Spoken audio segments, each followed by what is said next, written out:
Bahaya perekonomian masih sangat banyak mengintai dunia kita pada saat ini. Istilah resflasi dicetuskan oleh Gubernur Bank Indonesia, Perry Warjio. Ada risiko stagflasi, pertumbuhannya stuck turun namun inflasinya tinggi. Bahkan istilahnya adalah resflasi, risiko resesi dan tinggi inflasi. Tutur Perry pada saat menghadiri rapat kerja dengan Komisi Si DPR, Senin, tanggal 22 November tahun 2022. Merujuk resflasi pada fenomena adanya resesi tetapi di sisi lain ada laju inflasi yang tinggi. Resesi yang akan melanda beberapa negara besar sepertinya sudah tidak terelakkan lagi, bahkan seluruh dunia terancam mengalami hal yang sama. Indonesia memang jauh dari resesi, tetapi dampaknya juga akan terasa.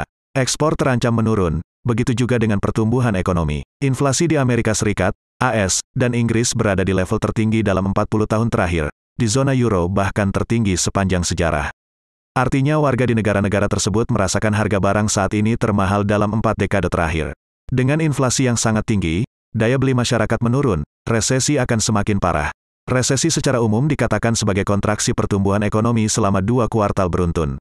Sementara itu Biro Riset Ekonomi Nasional, NBER, tidak hanya melihat kontraksi ekonomi tetapi mendefinisikan resesi sebagai penurunan signifikan dalam kegiatan ekonomi yang tersebar di seluruh perekonomian dan yang berlangsung lebih dari beberapa bulan. Dalam kondisi normal, ketika resesi terjadi maka Bank Sentral akan menurunkan suku bunganya, memberikan stimulus moneter guna memacu perekonomian. Pemerintah juga bisa mengambil kebijakan fiskal ekspansif dengan meningkatkan belanja. Contohnya ketika terjadi resesi akibat pandemi penyakit virus corona, COVID-19.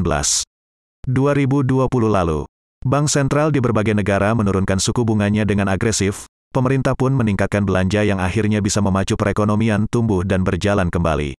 Namun, saat resflasi hal itu tidak bisa dilakukan. Balik lagi, resflasi yakni resesi disertai dengan inflasi yang tinggi. Semakin tinggi suku bunga, inflasi bisa segera diturunkan. Masalahnya, kebijakan tersebut berlawan dengan kebutuhan untuk membangkitkan perekonomian karena resesi.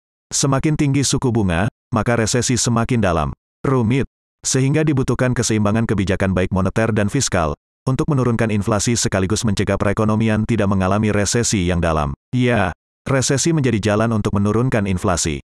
Ketika resesi terjadi, demand pull inflation bisa diredam dan akhirnya menurun. Bank Sentral pun mengambil kebijakan tersebut. Demi menurunkan inflasi, perekonomian dikorbankan, resesi dibiarkan terjadi yang penting tidak terlalu dalam.